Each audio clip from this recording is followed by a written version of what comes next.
Hello, आप लोग कैसे हैं। और आज की इस वीडियो में आप लोगों को एक 2-4 एक्सपेरिमेंट दिखाऊंगा विज्ञान। और एक आप खाली अंडा ले लेंगे, इस तरीके से मट्टी ले लेंगे, मट्टी को इस तरह से बना देंगे ताकि जो ये है खाली वाला ये गिरे नहीं। अब इसमें हम क्या करेंगे कि माचिस की तीली जो है कि कट करके इसमें डालेंगे। चलिए दिखाते हैं आप लोग को। तो देख सकते हैं इतनी ढेर सारी माचिस है और इस तरीके से कीली हम निकालेंगे और आपको दिखाएंगे। इतना छोटा छोटा टुकड़ा हम करेंगे। देखिए कट कर लिया है मैंने और ज़्यादा कट करके इसमें डाल देना है।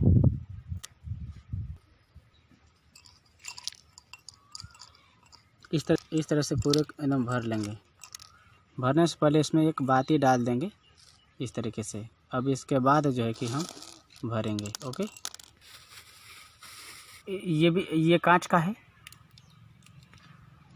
और इसमें पेट्रोल। तीनों को बारी बारी हम चेक करेंगे, देखते हैं क्या होता है।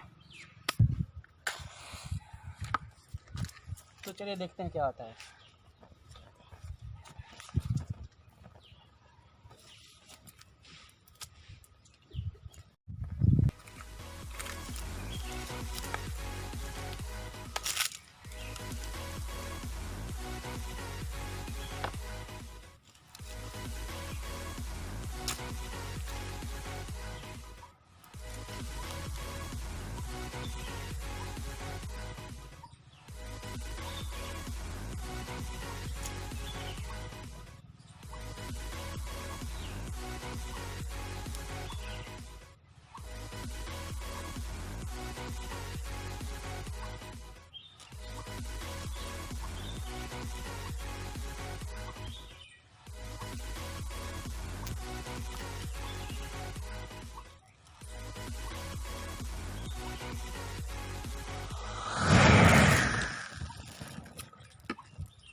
तो ये मट्टी मैंने रख दिया है और ये दूसरा एग। अब इसमें जो है कि हम पेट्रोल डालेंगे। पेट्रोल पहले इसके पहले तो हम सुतली डालेंगे, उसके बाद पेट्रोल।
जय भारत।